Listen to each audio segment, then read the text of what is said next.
Dear Esther, the gulls do not land here anymore. I've noticed that this year they seem to shun the place. Maybe it's the depletion of the fishing stock driving them away.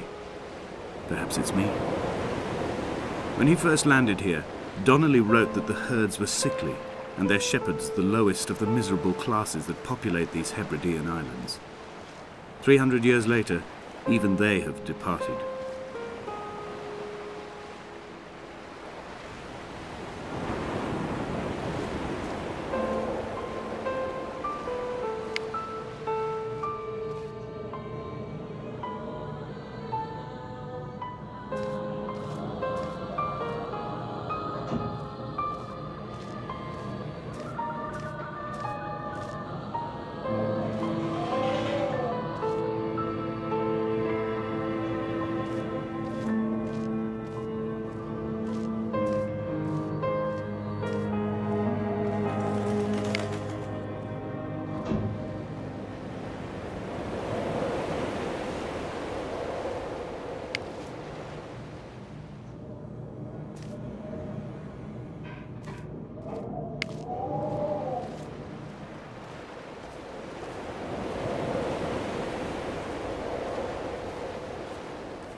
Donnelly reported the legend of the hermit, a holy man who sought solitude in its most pure form. Allegedly, he rode here from the mainland in a boat without a bottom, so all the creatures of the sea could rise at night to converse with him. How disappointed he must have been with their chatter. Perhaps now, when all that haunts the ocean is the rubbish dumped from the tankers, he'd find more peace. They say he threw his arms wide in a valley on the south side and the cliff opened up to provide him shelter. They say he died of fever 116 years later. The shepherds left gifts for him at the mouth of the cave, but Donnelly records they never claimed to have seen him. I have visited the cave and I have left my gifts, but like them, I appear to be an unworthy subject of his solitude.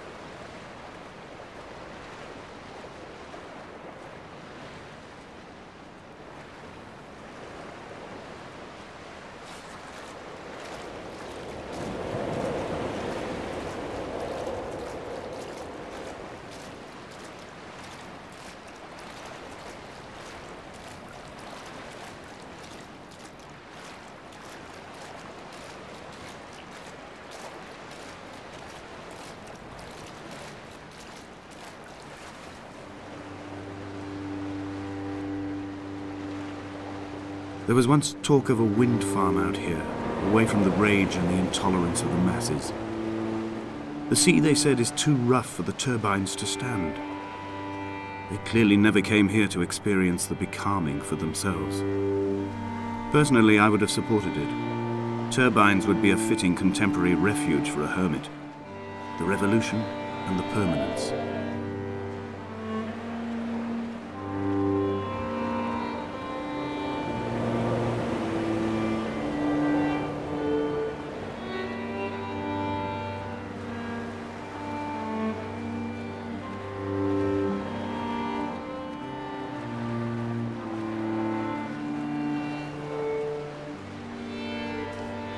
Dear Esther, I found myself to be as featureless as this ocean, as shallow and unoccupied as this bay, a listless wreck without identification. My rocks are these bones, and a careful fence to keep the precipice at bay. Shot through me caves, my forehead a mount. This aerial will transmit into me so. All overexposed, the nervous system, where Donnelly's boots and yours and mine still trample. I will carry a torch for you. I will leave it at the foot of my headstone. You'll need it for the tunnels that carry me under.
The mount is clearly the focal point of this landscape.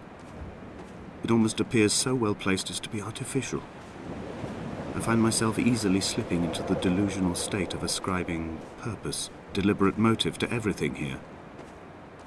Was this island formed during the moment of impact?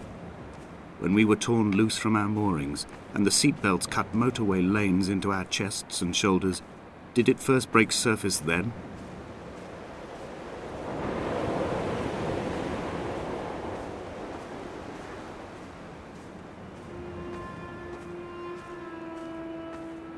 When someone had died or was dying, or was so ill they gave up what little hope they could sacrifice, they cut parallel lines into the cliff, exposing the white chalk beneath. You could see them from the mainland or the fishing boat, and know to send aid or impose a cordon of protection, and wait a generation until whatever pestilence stalked the cliff paths died along with its hosts. My lines are just for this. Keep any would-be rescuers at bay. The infection is not simply of the flesh.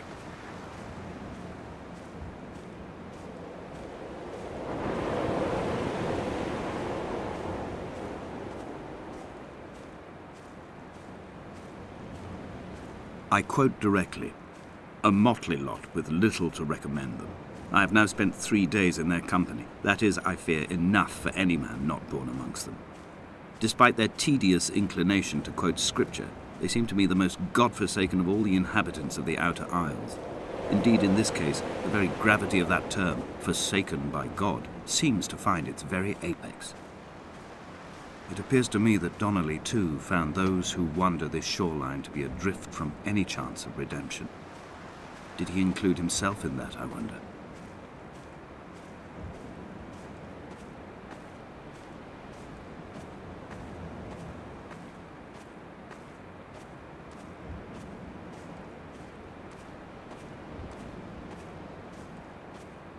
Dear Esther, I met Paul.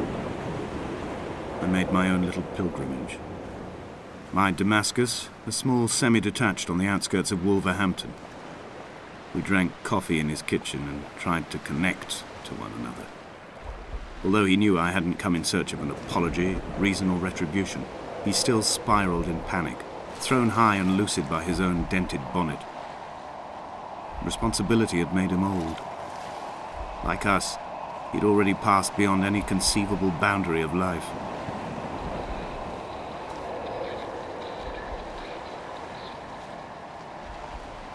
I find myself increasingly unable to find that point where the hermit ends and Paul and I begin.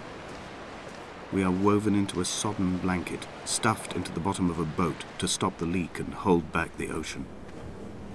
My neck aches from staring up at the aerial. It mirrors the dull throb in my gut where I am sure I've begun to form another stone. In my dreams, it forms into a perfect representation of Lot's wife, head over her shoulder, staring along the motorway at the approaching traffic in a vacuum of fatalistic calm.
He still maintains he wasn't drunk, but tired.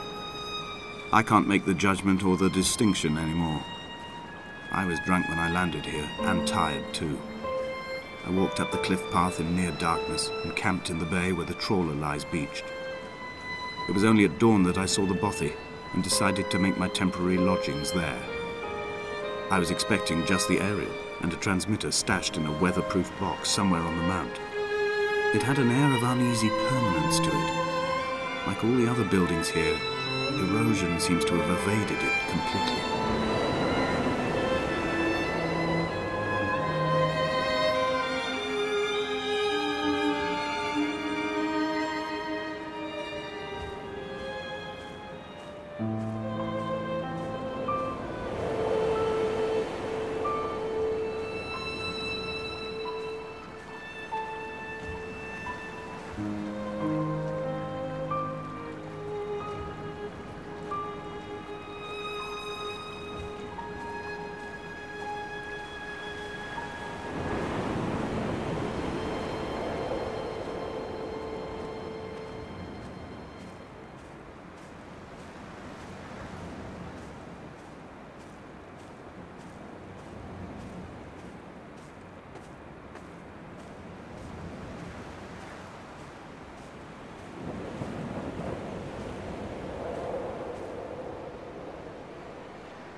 Dear Esther, I have now driven the stretch of the M5 between Exeter and Bristol over 21 times.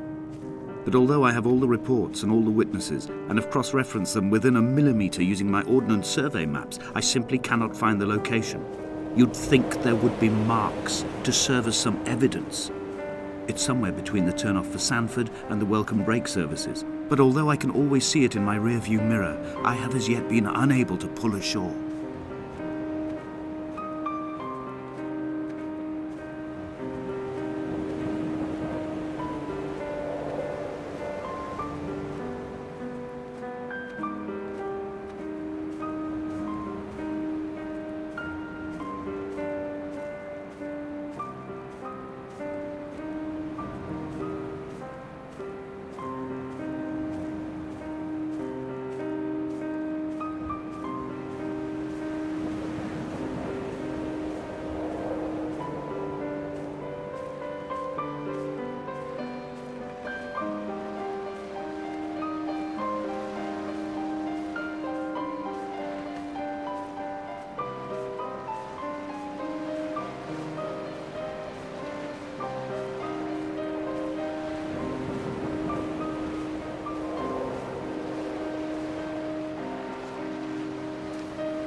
It's only at night that this place makes any sluggish effort at life. You can see the buoy and the aerial. I've been taking to sleeping through the day in an attempt to resurrect myself. I can feel the last days drawing upon me. There's little point now in continuation. There must be something new to find here. Some nook or some cranny that offers a perspective worth clinging to.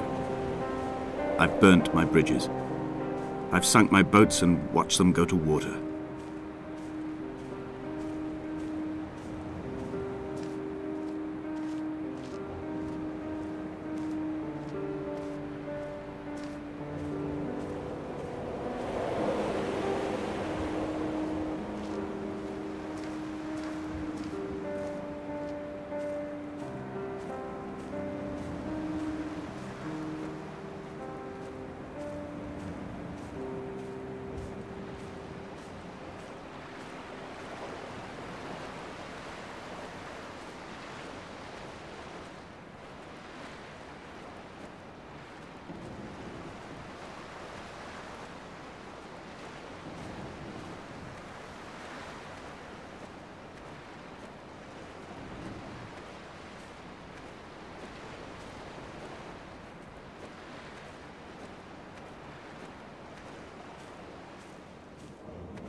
There must be a hole in the bottom of the boat.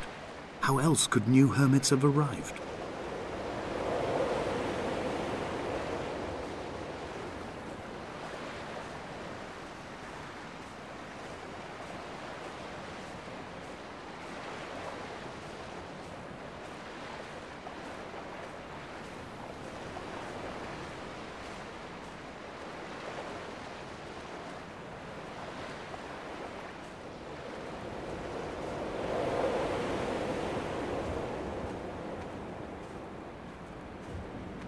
I had kidney stones, and you visited me in the hospital. After the operation, when I was still half submerged in anesthetic, your outline and your speech both blurred. Now my stones have grown into an island and made their escape, and you have been rendered opaque by the car of a drunk.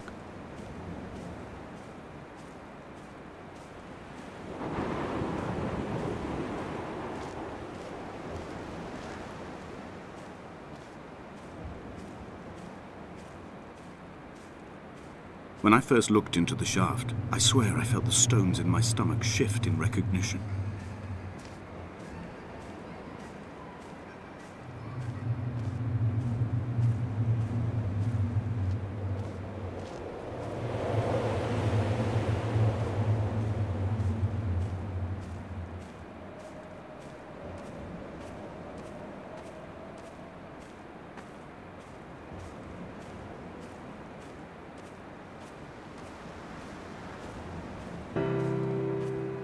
I've begun to climb, away from the sea and towards the center.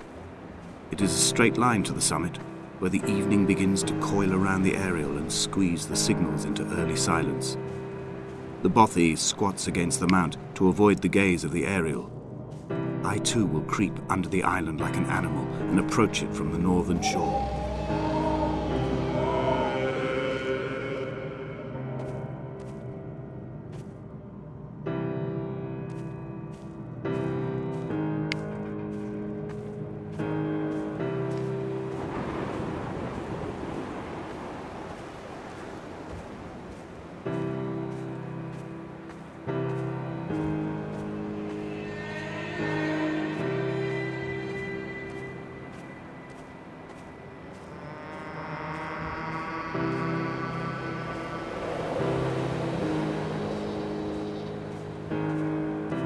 The bothy was constructed originally in the early 1700s.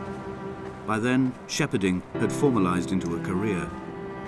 The first habitual shepherd was a man called Jacobsen, from a lineage of migratory Scandinavians. He was not considered a man of breeding by the mainlanders. He came here every summer whilst building the bothy, hoping eventually that becoming a man of property would secure him a wife and a lineage. Donnelly records that it did not work. He caught some disease from his malcontented goats and died 2 years after completing it. There was no one to carve white lines into the cliff for him either.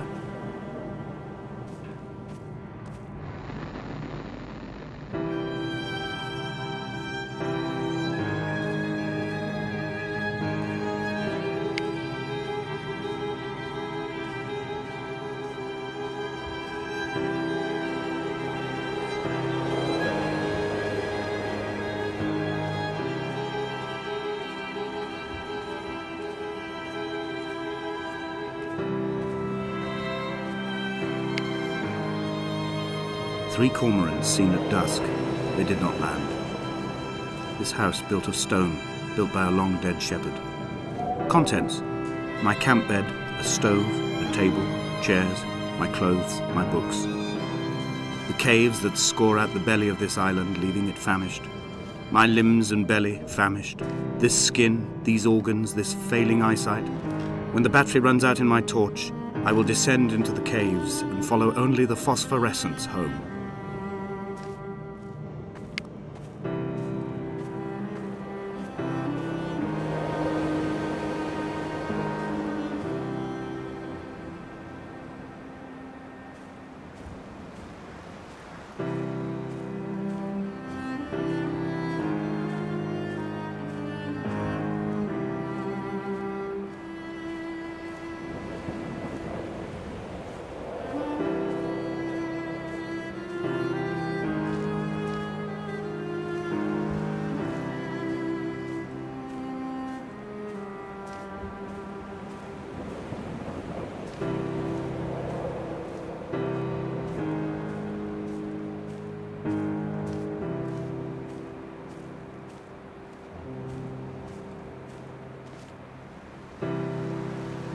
What to make of Donnelly, the laudanum and the syphilis?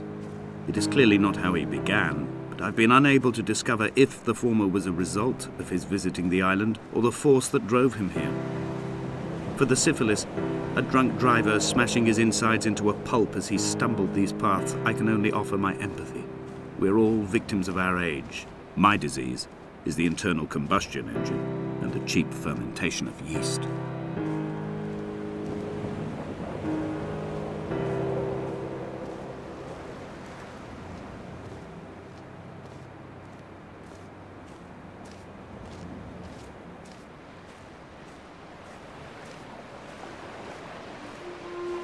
They found Jakobsen in early spring. The thaw had only just come. Even though he'd been dead nearly 7 months, his body had been frozen right down to the nerves and had not even begun to decompose. His fingernails were raw and bitten to the quick. They found the phosphorescent moss that grows in the caves deep under the nails. Whatever he'd been doing under the island when his strength began to fail is lost. He'd struggled halfway up the cliff again, perhaps in a delirium, perhaps trying to reach the Bothy's fire before curling into a stone and expiring.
Climbing down to the caves, I slipped and fell and have injured my leg.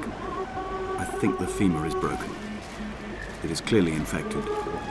The skin has turned a bright, tight pink, and the pain is crashing in on waves, winter tides against my shoreline, drowning out the ache of my stones. I struggled back to the bothy to rest, but it has become clear that there is only one way this is likely to end. The medical supplies I looted from the trawler have suddenly found their purpose. They will keep me lucid for my final ascent.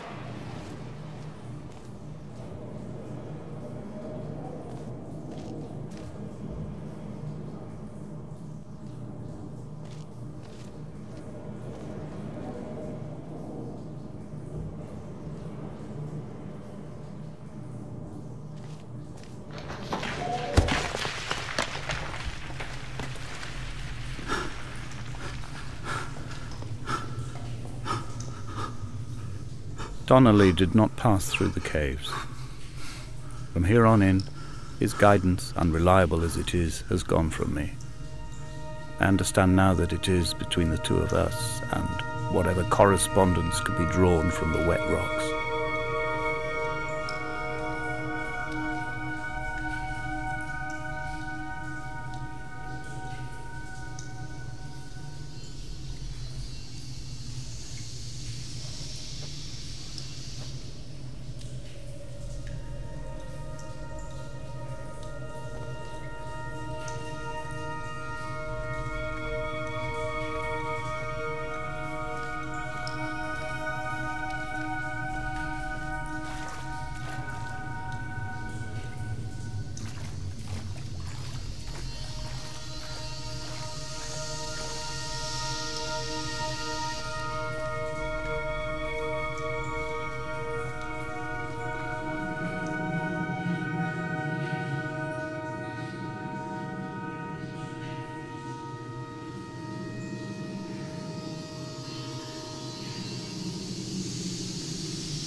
It was as if someone had taken the car and shaken it like a cocktail.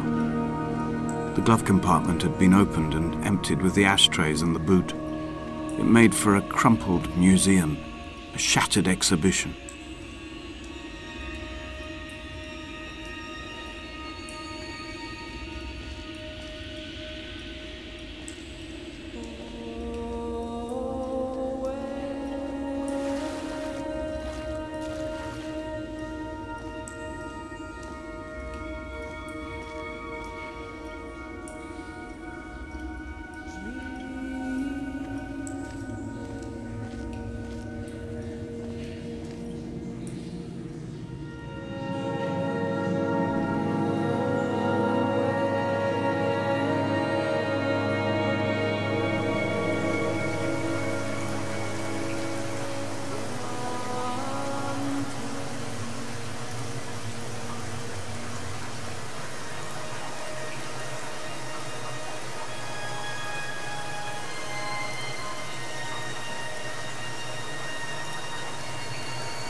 I am traveling through my own body, following the line of infection from the shattered femur towards the heart.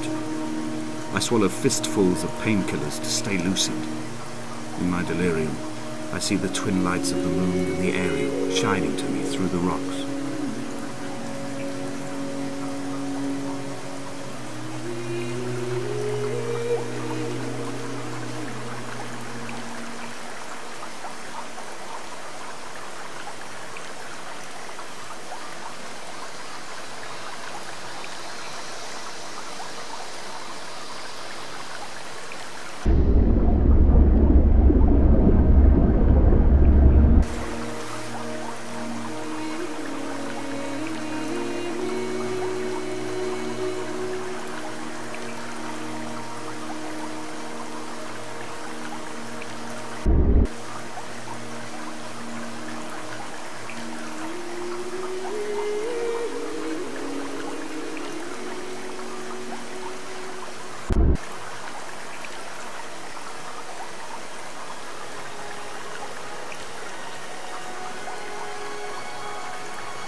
When I was coming round from the operation, I remember the light they shone in my eyes to check for pupil contraction. It was like staring up at a moonlit sky from the bottom of a well. People moved at the summit, but I could not tell if you were one of them.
The moon over the Sanford Junction, headlights in your retinas.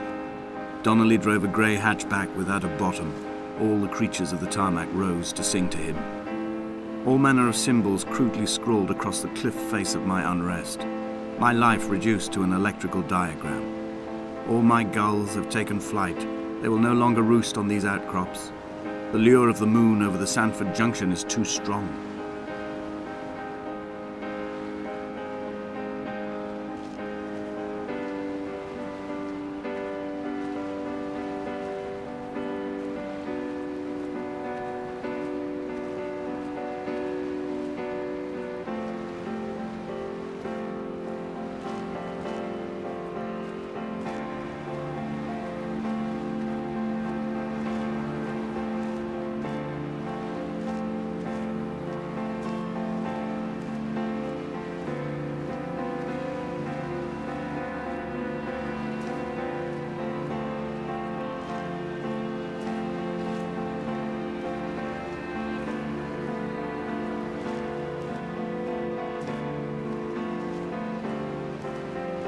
We shall begin to assemble our own version of the North Shore. We will scrawl in dead languages and electrical diagrams and hide them away for future theologians to muse and mumble over. We will send a letter to Esther Donnelly and demand her answer.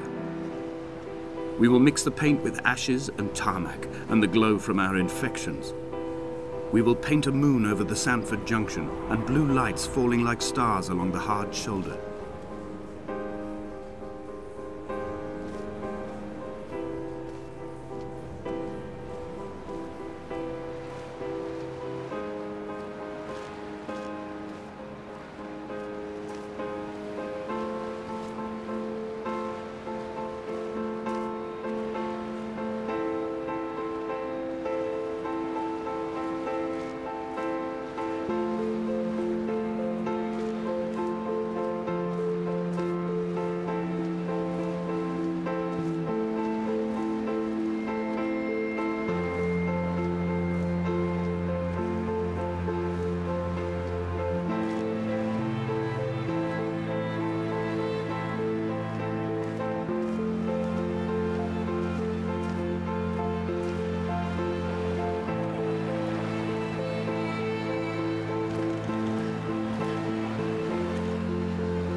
There were chemical diagrams on the mug he gave me coffee in, sticky at the handle where his hands shook.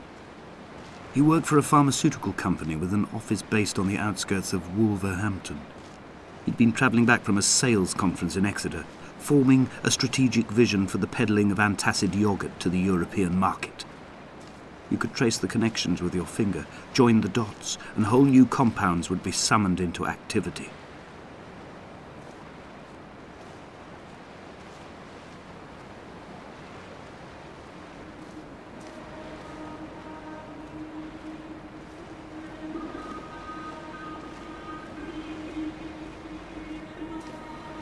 From here, I can see my armada. I collected all the letters I'd ever meant to send to you, if I'd have ever made it to the mainland, but had instead collected at the bottom of my rucksack, and I spread them out along the lost beach. Then I took each and every one, and I folded them into boats. I folded you into the creases, and then, as the sun was setting, I set the fleet to sail. Shattered into 21 pieces, I consigned you to the Atlantic, and I sat here until I'd watched all of you sink.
When Paul keeled over dead on the road to Damascus, they resuscitated him by hitting him in the chest with stones gathered by the roadside.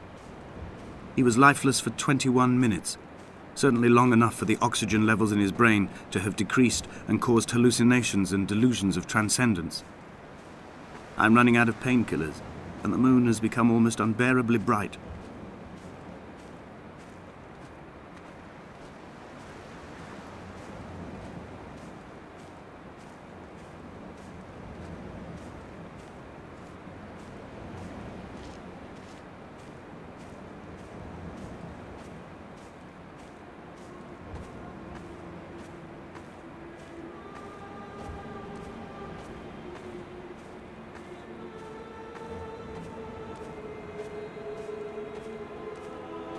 I've begun my voyage in a paper boat without a bottom. I will fly to the moon in it. I've been folded along a crease in time, a weakness in the sheet of life. Now you've settled on the opposite side of the paper to me. I can see your traces in the ink that soaks through the fibre, the pulped vegetation. When we become waterlogged and the cage disintegrates, we will intermingle. When this paper aeroplane leaves the cliff edge and carves parallel vapor trails in the dark, we will come together.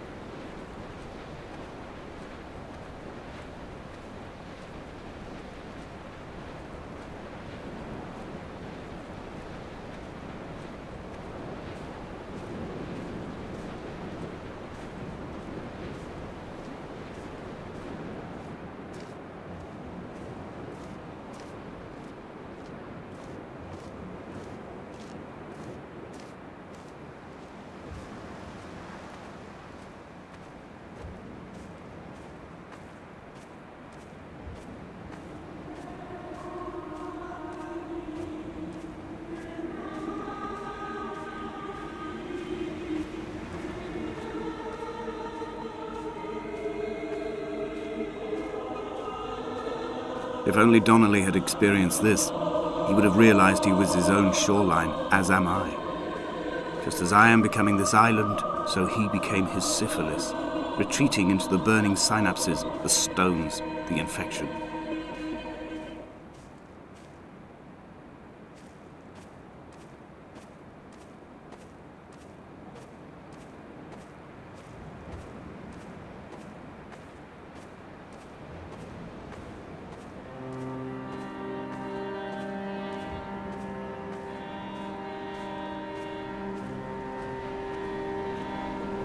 There are headlights reflected in these retinas, too long in the tunnels of my island without a bottom.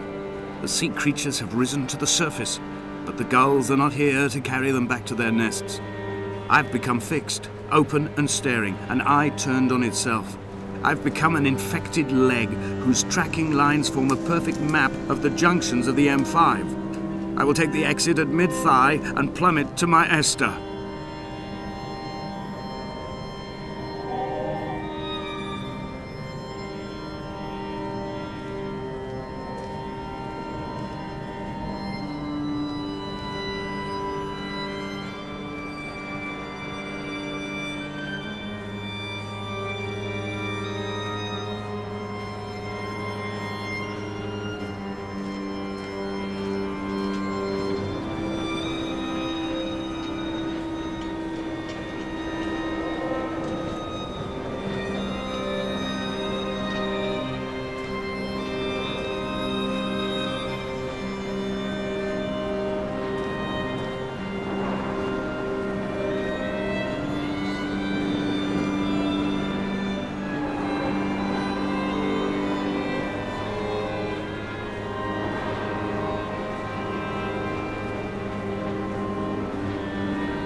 Blind with panic, deaf with the roar of the caged traffic, heart stopped on the road to Damascus, Paul sat at the roadside hunched up like a gull, like a bloody gull, as useless and as doomed as a syphilitic cartographer, a dying goatherd, an infected leg, a kidney stone, blocking the traffic bound for Sanford and Exeter.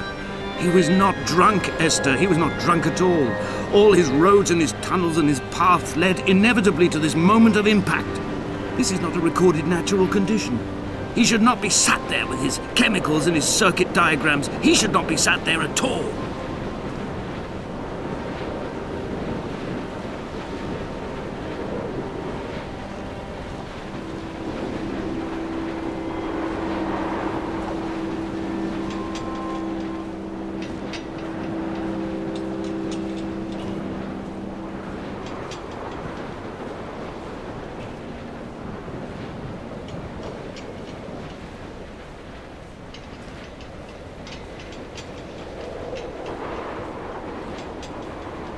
We will leave twin vapor trails in the air, white lines etched into these rocks.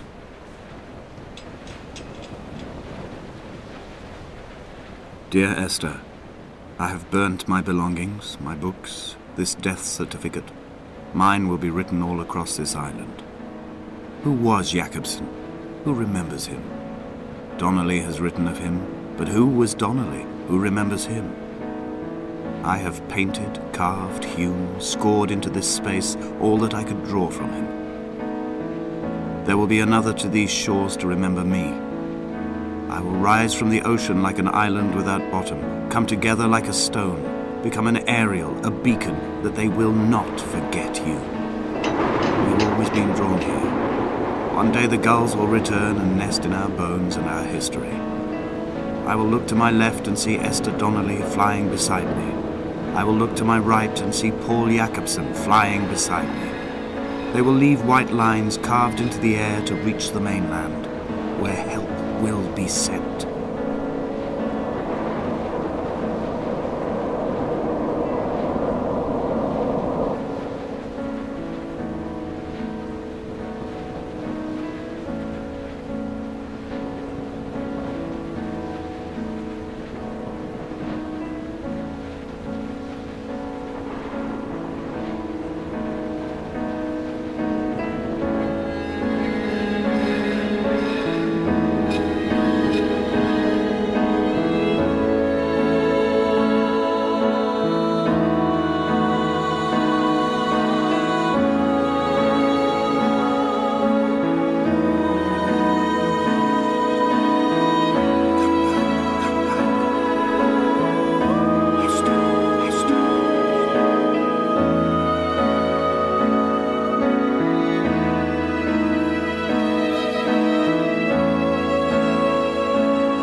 Come back.